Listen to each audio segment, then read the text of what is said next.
देखो, सेवा यदि श्यामा श्याम की मिल गई जिस उपासक को, प्रगट सेवा, तो समझ लो कि उसको निकुंज में पूर्ण सेवा का अधिकार प्राप्त हो गया है, तब यहां सेवा मिली। हमारी बात मान लेना, यह महापुरुषों की बात कहते हैं। श्यामा श्याम की सेवा में रुचि हो ही नहीं सकती यदि श्यामा श्याम ने स्वीकार ना किया हो। जब कोई हरिवंश शरण हुआ, रसिक शरण हुआ, तो हमारी प्यारी जो प्यारे जो परस्पर बैठकर तत्काल निश्चित करते हैं उसकी सेवा, कि ये निकुंज में आएगी, कौन सेवा करेगी, क्या सेवा, इसका क्या नाम होगा, क्या रूप होगा। उसी के अनुसार उसको यहां सेवा में रुचि होने लगती है। बोले हमें सबसे ज्यादा चंदन घर्षण में रुचि, हमारी चंवर डुलाने में रुचि। इस श्यामा श्याम आपको चाह रहे हैं कि आप चंवर डुलाएं, श्यामा श्याम आपको चाह रहे हैं कि आप गाएं, श्यामा श्याम चाह रहे हैं कि आप द्वार पर खड़े रहें। ये सब सेवाएं श्यामा श्याम चाह रहे हैं और निश्चित किया तब आपको सेवा मिली, मान लीजिए। पर सेवा में एक अनन्य निष्ठा होनी चाहिए। अगर आप श्री जी की सेवा कर रहे हैं और आपके पास कोई प्रिय मिलने वाला आया है, तो आपके नेत्र नहीं जाने चाहिए।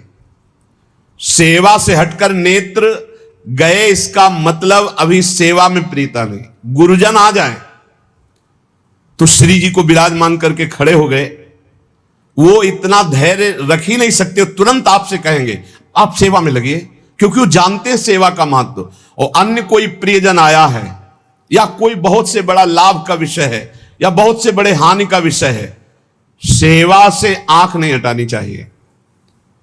इतना महत्व सेवा में देना चाहिए कि जिस समय हम सेवा में हैं उस समय फिर ना किसी की सुननी है, ना अपनी बोलनी है, ना हमें नेत्र देने हैं और ना हमें सेवा रोकनी है, चाहे कुछ भी हो जाए। अब ये निष्ठा पकड़ लो तो अभी माया पर विजय प्राप्त कर लोगे। बड़े महापुरुषों ने सेवा सुख के लिए अपने सर्वस्व का समर्पण कर दिया। श्री आस्करण जी महाराज नाम के महाभागवत हुए हैं, जो अपने लोग नाम कीर्तन करते हैं श्रृंगार आरती के बाद। हाँ, आस्करण मधुकर जयमल नृप हरिदास जन दासा, ऐसा आता है। तो आस्करण जी के इष्ट श्री राधा मोहन जो थे, इन्होंने विचार किया कि राजकाज में हर क्षण कोई न कोई जब सेवा में बैठते तो राजा, तो आप ये सलाह, ये सेवा, ये सब बंद कर देना चाहिए। जिस समय हम श्री जी की सेवा में है उस समय अन्य कोई वार्ता नहीं, अन्य कोई नहीं, बस उन्हीं के रूप गुण का चर्चा करते हुए। अगर हम सेवा में हैं तो उनका चर्चा का तात्पर्य है पद गुनगुनाते, जिस समय की जो हम सेवा कर रहे हैं उस समय के पद गुनगुनाते हुए या उनकी रूप माधुरी में चित्त लगाए हुए सेवा में। इससे बड़ी कोई बात नहीं। यदि सेवा मिल गई श्री जी की तो आप ये समझ लीजिए कि आप श्री जी के पास जाने का पास मिल गया आपको।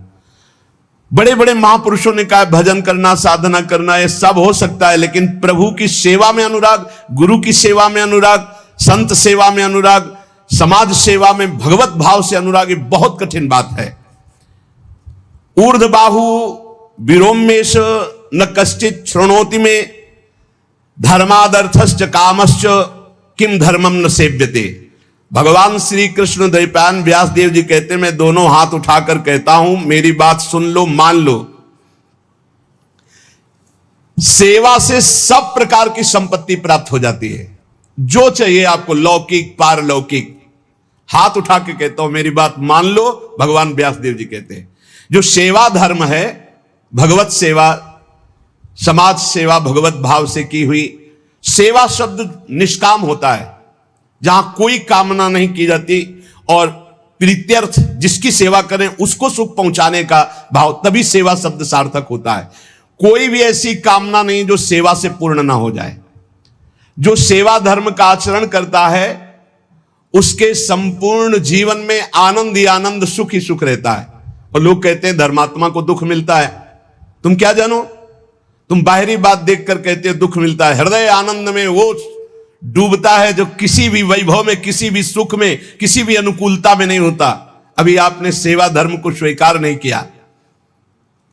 सच्ची कहते हैं, सेवा में जब ये शरीर जाता था तब भी किडनी फेल थी, 20 वर्ष से फेल है। कभी गुरु कृपा से एक दिन का भी चूक नहीं हुई और कभी जानने नहीं दिया कि शरीर में कष्ट है। 7 बजे से लेके कभी कभी 11 बजे तक सेवा का सौभाग्य मिलता, बिल्कुल कभी नहीं जानने दिया। बड़ी से बड़ी सेवा की जो आज्ञा हुई तो वही गुरु बल सब कार्य कराता था। कहीं सेवा में कभी ऐसा में नहीं, जब सेवा के बाद आए तो भले लेट गए, फिर सामर्थ्य नहीं रही भिक्षा भी मांगने की, पर जब सेवा में गए तो एक अपार सामर्थ्य गुरु कृपा से आ जाती थी। सेवा में एक अद्भुत सामर्थ्य है। समस्त कामनाओं के बीज वासनाओं का नाश करने की सामर्थ्य भगवत सेवा में है। श्री आस्करन जी ने अपनी सेवा को सुरक्षित रखने के लिए, ये नरवरगढ़ के राजा है, राजा को बहुत से कार्य होते हैं, पता नहीं किस समय कौन सी राजकीय व्यवस्था के लिए आवश्यकता पड़ जाए, तो ठाकुर सेवा में एकाग्रता की बहुत आवश्यकता होती है। पत्रावली तो सिर्फ पत्रावली पे ध्यान है, इधर उधर नहीं तो पत्रावली बिगड़ जाएगी, वो पत्रावली मानी नहीं जाएगी आपकी। भोग लगा रहे हैं तो सिर्फ एक एक कवल पे ध्यान है आपका, बैठे हैं प्यारे जू कैसे पा रहे हैं, हित सजनी जू कैसे पवा रहे हैं, प्यारे जू कौन सी पदार्थ की तरफ देख रहे हैं, लाडली जू कौन से पदार्थ की तरफ देख, पूरी भावना में उसे डूब। श्रृंगार तो श्रृंगार कर रहे हैं, स्नान तो स्नान, मतलब सेवा में पूरी तन्मयता आवश्यकता है। अगर तन्मयता नहीं तो फिर बिगड़ जाएगा। तो नरवरपुर ताको राजा नरवर जानो, मोहन जू धरिए सेवा नी के करी है। घरी 10 मंदिर में रहे चौकी द्वार, पावत न जान को ऐसी मति हरी है। पर्यो को काम आए अब ही लिवाए ल्याओ, काहे पृथ्वीपति लोग कान में न धरी है। आई फौज भारी सुधि दीजिए हमारी, सुनी बहु बात टारी परी बात कर भरी है। मनुष्यों में श्रेष्ठ आस्करण जी ये नरवरगढ़ के राजा थे। इनके ठाकुर का नाम राधा मोहन जी था। ये प्रेम पूर्वक उनकी सेवा में कोई विघ्न न हो इसलिए 10 घड़ी तक का कठोर आदेश दे दिया था। 24 मिनट की एक घड़ी होती है, तो 10 घड़ी कितने हुए? 4 घंटे। 4 घंटे तक कोई भी अगर सूचना देने आया तो दंड प्राप्त करेगा, वो दंड उसको मिलेगा। 4 घंटे तक सूचना भी नहीं देनी है। जिस समय वो राधा मोहन जी की सेवा में गए तो द्वारपाल खड़े हो जाते थे, कोई भी अंदर प्रवेश नहीं करेगा। किसी भी तरह की कोई विपत्ति आ जाए, आग लग जाए, फिर भी सूचना नहीं देनी है। 4 घंटे सेवा में ये शिक्षा लेनी चाहिए। अपनी जब ठाकुर सेवा करें, हम कहते तभी करो, सब निपटा लो पहले फिर ठाकुर सेवा करो। ऐसा नहीं है कि जल्दी जल्दी तुम्हारा चित्त कहीं लगा हुआ है। अगर घर गृहस्थी में हो तो हम कई बार एकांतिक में बोल चुके हैं, पहले अपने पति पुत्र की तैयारी कर दो, उनको ऑफिस जाना है, उनको विद्यालय जाना है, सबकी तैयारी कर दो, जय जयकार करके उनको पवाओ, फिर इसके बाद अपने ठाकुर को स्नान कराओ, ठाकुर को भोग लगाओ, निश्चिंत हो करके। चित्त वृत्ति बार बार दौड़ रही है, ठीक बात नहीं। अगर हमें कभी कोई और कार्य हुआ तो हम पहले वो कार्य करते थे, फिर राधा वल्लभ जी के दर्शन जाते थे, क्योंकि हम राधा वल्लभ जी के दर्शन में खड़े वही चिंतन करेंगे, वो उनके पास जाना है तो पहले उनके पास हुआ है, फिर अगर कोई कार्य है तो हम वो निपटा के तब जाएंगे। ऐसी सेवा में अन्य कोई वार्ता नहीं, अन्य कोई चिंतन नहीं, अन्य कोई हमारी क्रिया नहीं, केवल सेवा में तत्पर। इसलिए उन्होंने कठोर नियम लगा रखा था, 4 घंटे तक कोई सूचना भी नहीं देगा। और आप मंदिर में राधा मोहन जी को 4 घंटे स्नान कराना, श्रृंगार कराना, आरती करना, फिर आरती करके भोग आदि सब करके फिर दंडवत करना। दंडवत के बाद जब प्रसाद चरणामृत लेकर उठते तब कोई बात हो तो बता सकते हैं। वो भी बात जब श्री जी की चिक डालकर बाहर निकले, उस समय द्वार पर चौकीदार बहुत सावधानी से कोई भीतर न जाने पावे। देखो, महापुरुषों से हमको शिक्षा मिलती कि हम कैसे ठाकुर सेवा करें। ठाकुर जुगल किशोर हमारे, इनकी सेवा हम कैसे करते हैं। आप 4 घंटे एकाग्रचित होकर केवल सेवा में ही डूबे, बड़ा सुख मिलता है। जब अपने श्री जी सौभाग्य दिए थे सेवा करने का, तो जैसा श्रृंगार करने के बाद जब दर्पण दिखाते थे तो रोना आता था।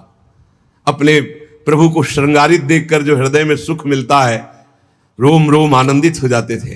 कभी कभी 2-2 बजे दोपहर तक बैठे फिर भिक्षा मांगने जाते थे। श्रृंगार करने के बाद पद सुनाओ उनको, फिर उनकी रूप माधुरी देखो। भक्तों के नेत्र अलग होते हैं तो प्रभु उनका रसास्वादन भी अलग ही करवाते हैं। एक बार क्या हुआ, आवश्यक कार्य से नरवरगढ़ में दिल्ली के बादशाह का आगमन हो गया। बादशाह जो सैकड़ों राजाओं के ऊपर होता था, और ये नरवरगढ़ के राजा थे। उसने आज्ञा करी, जाओ आस्करन जी को हमारे सामने जल्दी लिवा करके लाओ। और आस्करन जी का नियम था, राधा मोहन जी के मंदिर में गए तो सख्त आदेश, कोई सूचना नहीं पहुंचाएगा।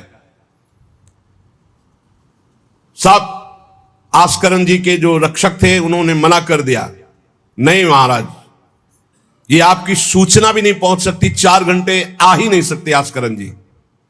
उसको बहुत क्रोध आया, बादशाह हो, मैं आदेश कर रहा हूं, एक छोटे राजा के सेवक हमें जवाब दे रहे हैं। बादशाह ने आज्ञा का उल्लंघन, इससे बड़ा क्रोध हुआ और उसने बड़ी सेना बुलवा ली और सेनापति को आदेश किया कि जाओ बोल दो, नगर का नाश करवाना चाहते हो या हमारी आज्ञा का पालन करना चाहते हो। तुरंत आस्करन को भेजो, अन्यथा पूरी सेना बलात् नगर को नष्ट कर देगी और जबरदस्ती आस्करन को बंदी बना लिया जाएगा। बादशाह का आदेश, देखो परीक्षा होती। जब यह आदेश हुआ, सेनापति आया, निज दूतों से, जो अंगरक्षक द्वारपाल, उनसे कहा, सबने कोई उत्तर नहीं दिया।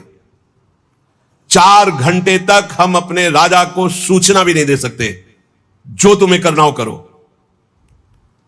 यह बड़ी बात है। बादशाह का हुक्म, बादशाह के सेनापति का हुक्म, सेवा में विघ्न ना पड़ जाए इसलिए कठोर नियम लिया था। पर सबके हृदय में घबराहट थी कि अब क्या होगा। जब बादशाह नाराज हो गया, सेना आ गई, सेनापति आ गए, अब क्या होगा। सेनापति ने बादशाह से कहा कि अब क्या हुक्म है, वहां से मना हो गया है, आपकी आज्ञा का उल्लंघन, हमारी आज्ञा का उल्लंघन, हमारा भय दिखाना सब व्यर्थ चला गया। कही कह पठाई, कहो कीजिए लड़ाई, सुनी रुचि उपजाई, चली पृथ्वी पति आयो है। पर्यो सोच भारी, तब बातों विचारी कही, आप एक जाओ गयो अचरज पायो है। सेवा करी सिद्धि साष्टांग होई के भूमि परे, देखी बड़ी बेर पाओ खड्ग लगायो है। कटी गई एड़ी ये पै टेढ़ी हूं न भौ करी, करी नित नेम रीति धीरज दिखायो है। बादशाह ये बड़ा आश्चर्य हुआ कि ये आस्करन जी के पास सूचना ही नहीं पहुंचाई जा रही और हमारे भय का इसके ऊपर कोई असर नहीं। पर आस्करन जी बहुत साधु प्रकृति के हैं, बड़े प्रियजन हैं, आक्रमण करना तो उचित नहीं, मैं स्वयं जाकर के देखूं क्या बात है।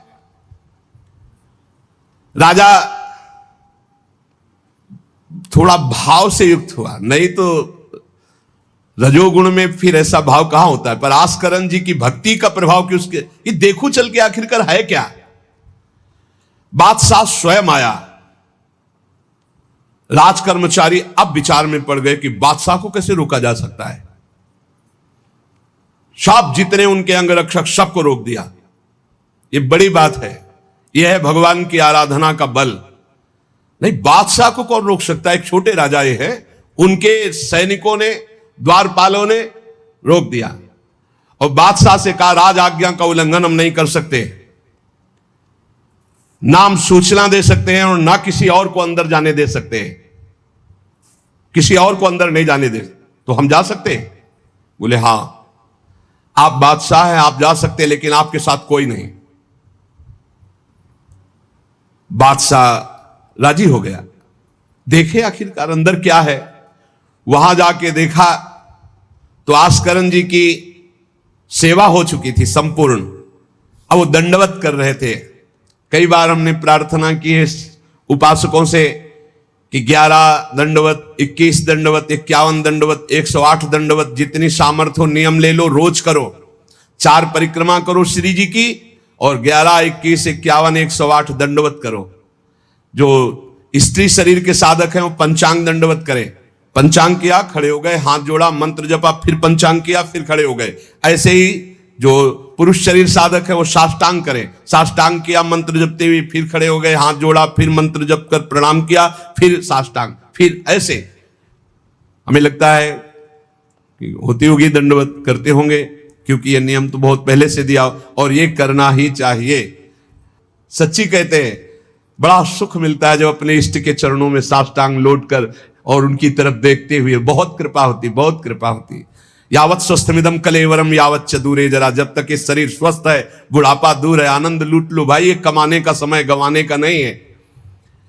आस्करन जी अपने ठाकुर की संपूर्ण सेवा करके दंडवत अपनी पूरी कर रहे थे। अब जैसे 108 दंडवत तो समय लगेगा। हमने देखा है पूज्य सदगुरुदेव भगवान को अस्वस्थ शरीर में, अस्वस्थ अवस्था होने पर भी, बुखार है पर दंडवती अपनी पूरी करते हुए, नियमावली पूरी करते हुए देखा। क्योंकि जैसे ब्रज की 84 कोस की परिक्रमा में तो श्री जी साथ थी, बहुत थकान, बहुत शरीर कष्ट में, पर आप अपनी दंडवती जरूर पूरी करते। गुरुदेव भगवान को देखा। महापुरुष नियमनिष्ठ होते हैं, जो नियम ले लिया उसे तोड़ते नहीं। जय बजे आरती होती है, आप देख लो, 5 मिनट के अंतर की बात नहीं कह सकते, नहीं आपको ठीक समय से आरती मिलेगी। जय बजे वो टहलने के लिए वही उनका समय होगा। महापुरुषों की पहचान होती है, उनकी एक रस दिनचर्या चलती, उनकी दिनचर्या में फर्क नहीं पड़ेगा, शरीर में भले फर्क पड़ा हो, चाहे बुखार हो, चाहे जुकाम हो, चाहे जो भी पीड़ा हो, दिनचर्या में फर्क नहीं पड़ सकता। ये महापुरुषों की पहचान होती है। आस्करन जी साष्टांग लेट करके दंडवत कर रहे थे। अब को बादशाह जाएगा तो बादशाह कोई साधारण तो है नहीं, उसकी बाजू बंद, उसके सब झनन भनन आवाज तो होती है, पता भी चलता है कि कोई आ गया। मुड़ करके भी नहीं देखा बादशाह की तरफ, बस बार बार साष्टांग दंडवत, खड़ा खड़ा देखता रहा। 108 दंडवत, 2-4 हो तो बड़ी देर हो गई, ना बादशाह से बात, ना सलाम, ना कोई, बस वो अपनी साष्टांग दंड। ये होना चाहिए। आप श्रृंगार कर रहे हैं तो श्रृंगार में ही दृष्टि होनी चाहिए, दंडवत कर रहे हैं तो किसी की तरफ नहीं, सिर्फ दंडवत के सामने। प्रिया प्रीतम है, हम बार बार दंडवत कर रहे हैं। ये उपासकों की एक एकाग्रता होती है। भला सोचो, बादशाह पास खड़ा है तो ऐसे लेटे लेटे भी तो देख सकते थे, बिल्कुल नहीं देखा। राजा को, बादशाह को बड़ा आवेश आया कि इतनी देर से मैं खड़ा हूं, पहले तो वहीं सब नाना करते रहे, इतनी देर से खड़ा हूं, ना कोई प्रणाम, ना नमस्कार, ना हमारी तरफ देख रहा है, क्या है। तलवार निकाली और साष्टांग दंडवत कर रहे थे तो मारा, एक पैर की एड़ी कट गई, एड़ी कट गई, खून बह रहा है। साष्टांग दंडवत, फिर खड़े, फिर साष्टांग दंडवत, फिर खड़े, फिर साष्टांग दंडवत, बिल्कुल नहीं देख रहे कि एड़ी कट गई। सोचो जरा, ये भक्त की निष्ठा है उपासना की।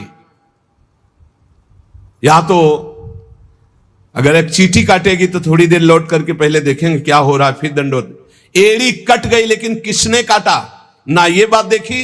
एड़ी कटना कोई साधारण बात समझते हो? तलवार से पूरी एड़ी काट दी, कोई दुख नहीं, रक्तस्राव हो रहा है। अपने नियमानुसार कटी गई एड़ी, ए पे टेढ़ी हूं न भौं करी, ना तो आह निकला ना गुस्साई कि किसने ऐसा कर दिया। करी नित नेम रीति धीरज दिखा, धैर्य पूर्वक 108 दंडवत पूरी की। पूरा जब संपन्न कर लिया, इसके बाद पीछे हटे, चिक गिराई, क्योंकि समझ चुके थे कि ये तलवार चलाने की हमारे ऊपर हिम्मत केवल बादशाह की हो सकती, दूसरे की नहीं। कोई साधारण राजा नहीं, महाभागवत और महाबली है। इसलिए हमारे ठाकुर का सुखपूर्वक अपशयन हो। चिक डाली, उठ चिक डारी तब पाछे सो निहारी, कियो मुजरा बिचारी बादशाह तिरिझे हैं। हित की सच्चाई यह है नेको ना कचाई होत, चर्चा चलाई भाव सुनी सुनी भीजे हैं। बीते दिन को नृप भक्त सो समायो, पृथ्वीपति दुख पायो सुनी भोग हरि चीजे हैं, करे विप्र सेवा तिने गांव लिख न्यारे दिए, वाके प्राण प्यारे लाड़ करो कही धीजे हैं। आस्करण जी ने जब चिक डालकर पीछे मुड़कर देखा तो बादशाह तो शिष्टाचार के अनुसार जोहार किया। राजा की भगवत सेवा नियम निष्ठा ये देखकर बादशाह बहुत प्रसन्न हुआ और कहा मैंने आज देखा ईश्वर के प्रेम की सच्चाई को। तुम्हारे में थोड़ा भी बनावटीपना नहीं, थोड़ी भी शिथिलता नहीं, तुम अपनी निष्ठा के धैर्यवान वीर हो। बादशाह ने आस्करण जी से भगवत प्रेम संबंधी कुछ चर्चाएं की और विचार अपने प्रकट किए कि आज मैं बहुत खुश और सौभाग्यशाली हूं कि तुम्हारे जैसा राजा मेरा जन है। बड़ा हृदय रस में डूब गया बादशाह का। यह है देखो सच्चाई भक्ति की। नहीं बादशाह के हुक्म को टाल देना, सेनापति की आज्ञा का उल्लंघन कर देना, बादशाह आया है साष्टांग दंडवत, कोई उसका आदर ना करना, ये सब भारी अपराधों में आता है। नहीं बादशाह आया और फिर दंडवत हो सके, नहीं पहले उससे बातचीत होगी बाद में दंडवत होगी। नहीं अपनी निष्ठा के आगे नहीं, एड़ी काट दी गई फिर भी नहीं रुके। अब आस्करण जी सदैव अपने भगवत निष्ठा भगवत सेवा में मगन रहते।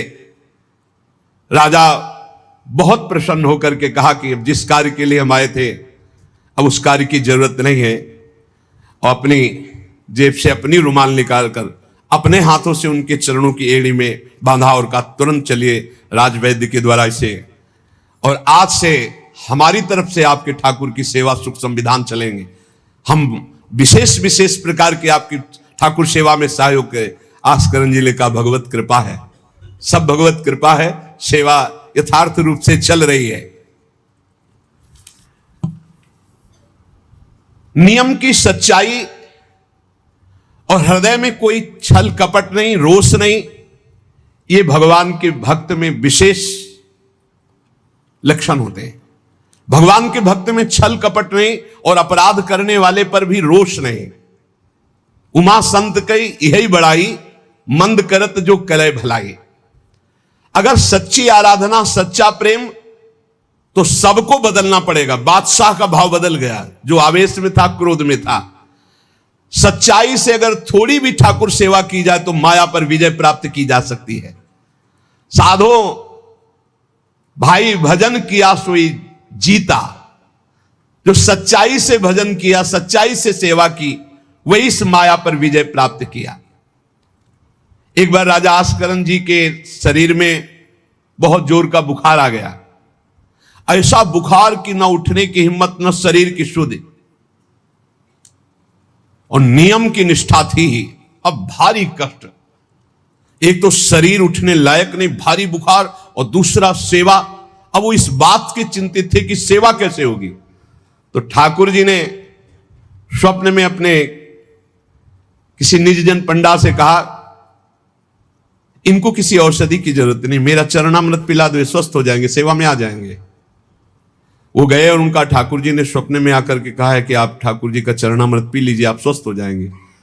वैसे तो चरणामृत रोज ही लेते थे, सेवा में जाने के पहले ठाकुर जी का चरणामृत जो पूर्व का था पिया, तत्काल सब खत्म हो। सेवा में बहुत बड़ी सामर्थ्य है, निष्ठा में बहुत बड़ी सामर्थ्य है ठाकुर जी के चरणामृत में। विश्वास करो, जो रोज चरणामृत पीता है अकाल मृत्यु नहीं हो सकती। अकाल मृत्यु हरणम सर्वव्याधि विनाशनम, कोई भी रोग परास्त नहीं कर सकता। आप रोज चरणामृत पिए। अरे भाई, आप अगर राधा नाम विराजमान किए स्नान कराते तो रोज श्री लाडली लाल का चरणामृत है। रामे लाडली जो धामे लाल जो विराजमान है, प्रिया प्रीतम राधा नाम में विराजमान है। आप अगर सेवा नहीं विराजमान किए हुए हो तो विराजमान कर लो, जीवन काहे व्यर्थ करोगे। लेकिन जब तक सेवा ना विराजमान करो तो चले जाओ बिहारी जो, राधा वल्लभ जो, राधा रमन जो, राधा दो, कहीं भी मांगो चरणामृत मिल जाएगा। और रोज उसी में जल मिला करके रोज एक ढक्कन रोज चरणामृत ले, अकाल मृत्यु हरणम सर्वव्याधि विनाशनम श्री कृष्ण पादोदकम पीत्वा पुनर्जन्म न विद्यते। जो रोज चरणामृत पीता है उसका पुनर्जन्म नहीं होगा। बड़ा से बड़ा रोग आएगा लेकिन उसको पीड़ा नहीं पहुंचा पाएगा, अकाल मृत्यु नहीं होगी। तो स्वप्न में ठाकुर जी ने कहा चरणामृत दे दो, सब सामर्थ्य आ जाएगी। एक बार राजा ने द्वेषवश सेना लेकर, किसी दूसरे राजा ने आपके ऊपर चढ़ाई कर दी, तो आपने व्यर्थ की खून खराबी ना हो, ललकार सुनकर भी आप सेना सहित संग्राम भूमि में ये विचार किया कि युद्ध करने से बहुत लोगों का नाश होता है, इसलिए अपने सब महारथियों को बुलाया और कहा नाम कीर्तन करो। जहां युद्ध के लिए ललकार हो रही वहां नाम कीर्तन शुरू कर दिया। नाम कीर्तन इतनी जोर का कि आनंद में सब झूम रहे, और उधर एक बादल की ऐसी टुकड़ी आई कि इतने ओले बरसे कि जो विपक्षी सेना थी, मैं राजा और विपक्षी सेना सब भाग गए और ये अपनी तरफ कीर्तन ही करते रहे, लड़ना ही नहीं पड़ा। भाव ये है कि जो भगवान में चित्त जोड़ता है, भगवान नाम कीर्तन करता है, भगवत सेवा परायण रहता है, सारे विघ्नों का निवारण स्वयं भगवान करते हैं। एक बड़ा सुंदर प्रसंग श्री जयमल जी का आता है। जयमल जी भी नियमनिष्ठ महापुरुष, ये भगवान श्री श्यामा श्याम के अनन्य उपासक थे। हरिवंश महाप्रभु के निज जनों में इनका भी नाम आता है, जयमल जी का। इनके हृदय में जैसे आस्करण जी की निष्ठा थी, उस वैसी निष्ठा थी सेवा की। इन्होंने भी 10 घड़ी तक किसी भी तरह की कोई सूचना, किसी भी तरह का कोई कार्य हमसे नहीं बताया जाएगा। और इन्होंने तो स्पष्ट आदेश कर दिया। तो वहां तो आदेश था केवल आस्करण जी का, यहां आदेश था जो बताने आएगा उसकी गर्दन उतार लेंगे। यहां तो और कठोर था। जयमल सिंह जी, वैसे इनका पहले निवास मेड़ते में था, और ये बड़े अनुरागी प्रिया प्रीतम के, इनको प्रिया प्रीतम की सेवा में थोड़ा भी विघ्न बर्दाश्त नहीं था। ये नियम निष्ठा कि मंदिर में कोई भी जब सेवा में जयमल जी हो आ नहीं सकता, आ गया तो उसकी गर्दन बचेगी नहीं। एक कठोर नियम लगा दिया था निर्विघ्न सेवा के लिए। सेवा में बहुत बल है प्यारे, सेवा में बहुत बल है। आप सेवा को जरूर घर में विराजमान करो प्रिया प्रीतम की ठाकुर जी, लेकिन ये आजकल जैसा बनावटीपन किया जाता है ऐसा मत करो भाई। हर काम वीडियो के लिए नहीं है।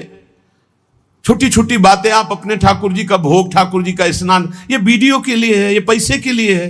अरे कुछ तो ठाकुर जी के लिए और अपने बीच में एकांत रखो।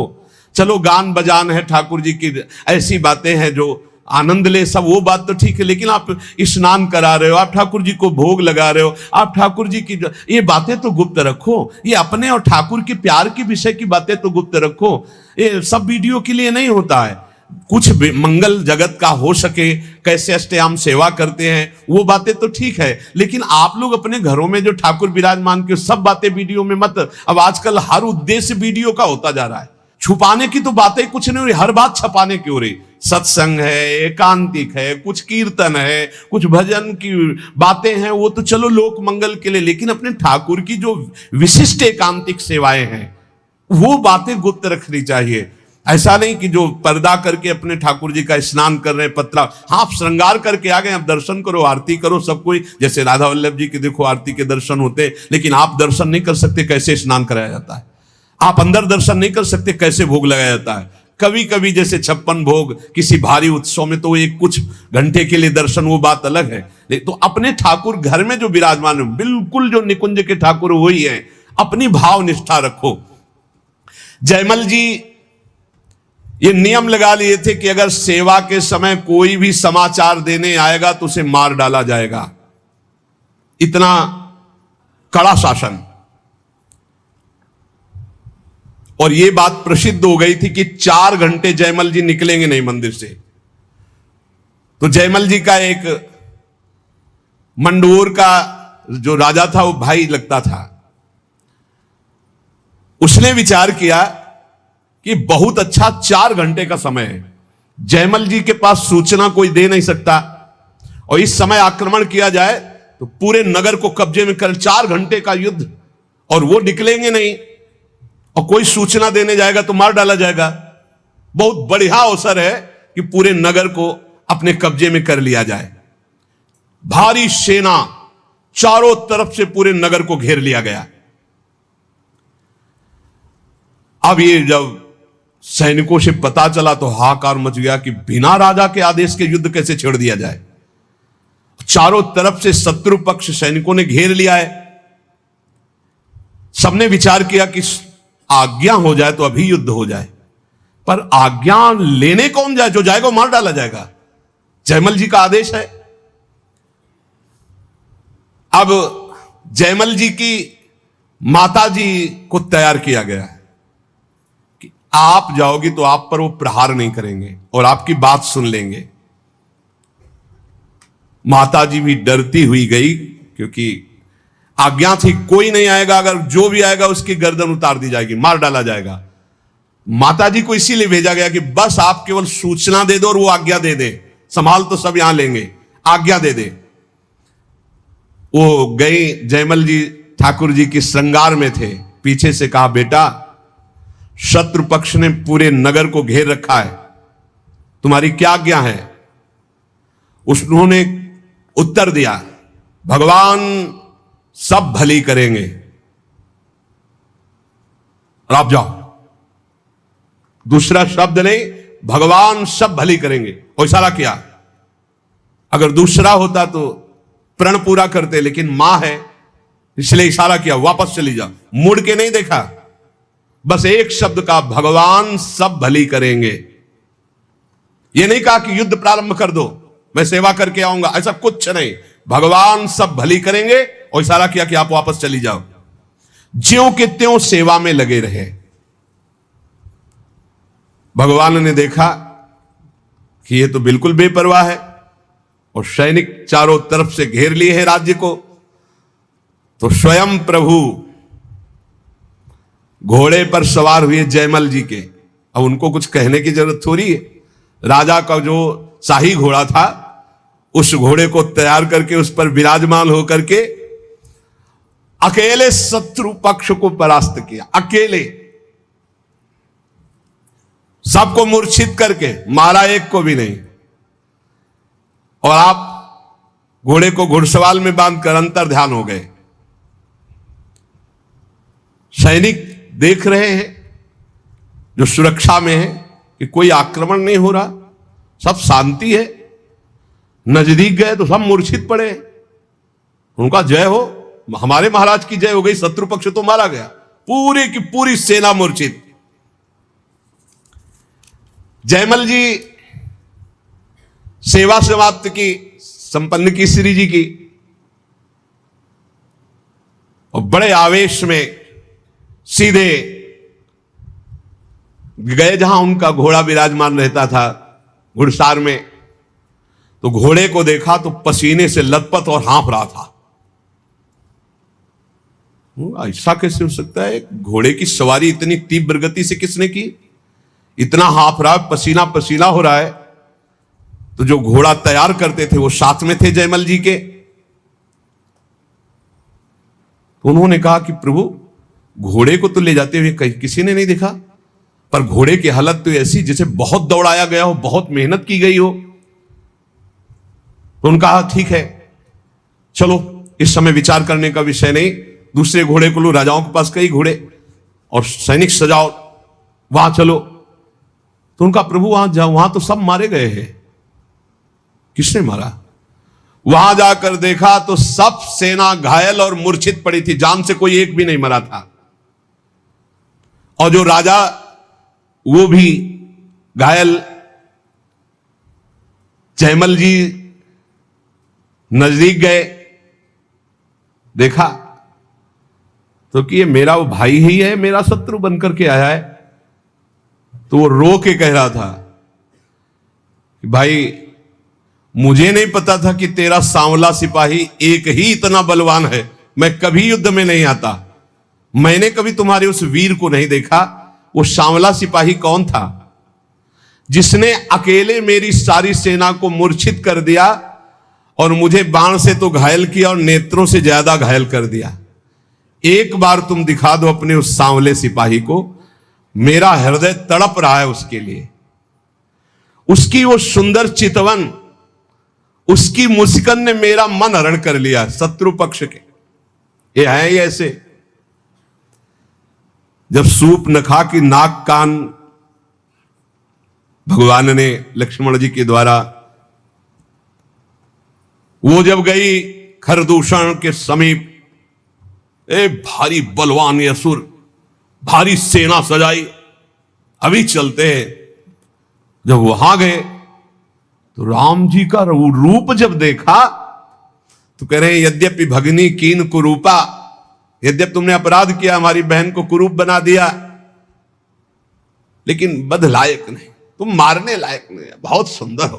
राक्षस लोग कह रहे हैं, इतने सुंदर प्रभु, और मुस्कुराहट प्रभु के देख के कह रहे कि यद्यपि तुमने अपराध किया है, मेरी बहन को ऐसा कुरूप कर दिया, पर तुम मारने लायक नहीं, दर्शन करने लायक हो। सुनो, हम तुम्हारा कुछ भी नहीं करेंगे, सुनते तुम्हारी पत्नी बहुत सुंदर, दे दो, बदला हो जाएगा और तुम जाओ। भगवान ने क्षण में नष्ट कर दिया। बैरी भी जिनको प्यार करे वो प्रभु का रूप है।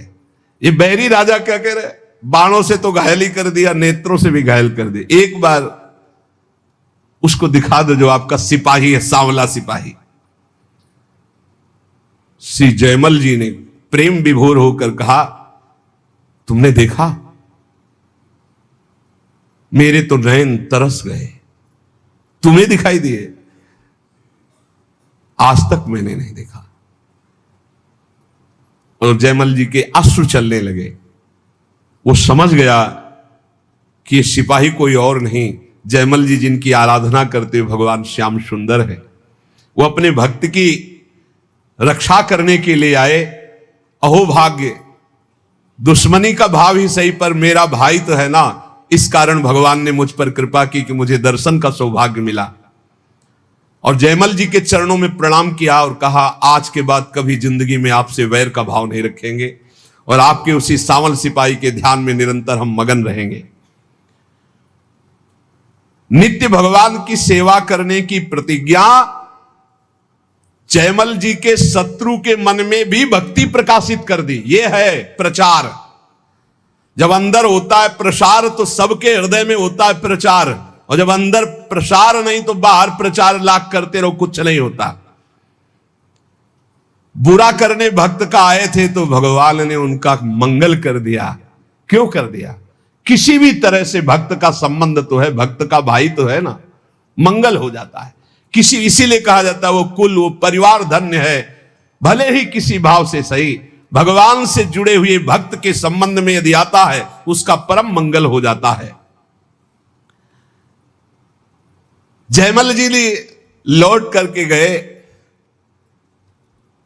और अपने घोड़े को दंडवत किया कि हे भाई, ठाकुर जी की सेवा तो हम प्रगट में करते ही हैं, लेकिन तेरे सौभाग्य का वर्णन क्या करें। मेरे ठाकुर जी तेरे पर सवार हुए, घोड़े की 4 परिक्रमा की, आरती उतारी, दंडवत की और बार बार हाथ से स्पर्श करके पुलकित हो रहे हैं। ऐसे ही हैं हमारे ठाकुर जी। इसीलिए दास दासोहम में बड़ी सामर्थ्य मानी गई है। सबसे ज्यादा कृपा किस पर होती है? जो भगवान के दासों का दास होता है। घोड़े को साक्षात्कार हो गया भगवान का, बैरी भाई को साक्षात्कार हो गया, और जयमल जी कह रहे हैं कि मेरे नयन तरस रहे हैं। तो क्या वास्तविक जयमल जी के नेत्र तरस रहे? नहीं, जिनके संबंध से बरस रहे उनके नेत्र कैसे तरस सकते हैं?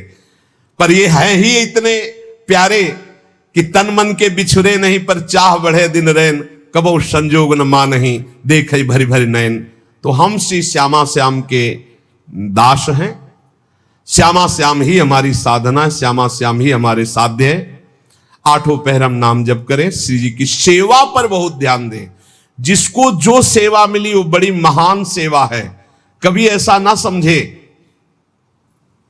कि किसी की द्वार पे या कहीं बहुत दूर सेवा लगी है तो सोचे कि नजदीक सेवा वालों का तो बड़ा सौभाग्य। नहीं, आप देख लीजिए, सनक सनंदन सनातन सनत कुमार जी ने जब जय विजय को शाप दिया तो अंदर प्रवेश होने का अधिकार खो दिया। भगवान स्वयं चल के आए लेकिन अंदर नहीं जाए। और भगवान ने जय विजय जी को कहा कि सेवक के द्वारा किया हुआ अपराध स्वामी का ही अपराध माना जाता है। सनकादि को संत पदवी भले दी लेकिन अपनापन जय विजय को दिया। सेवा में बहुत बड़ी सामर्थ्य है। कोई भी सेवा, कहीं की भी सेवा मिली, वो श्री जी की सेवा है, वृंदावन धाम है, महारानी जी की सेवा में आप हैं, महारानी जी के सेवक को निश्चित वो सुख प्राप्त होता है जो किसी और पद से नहीं होता।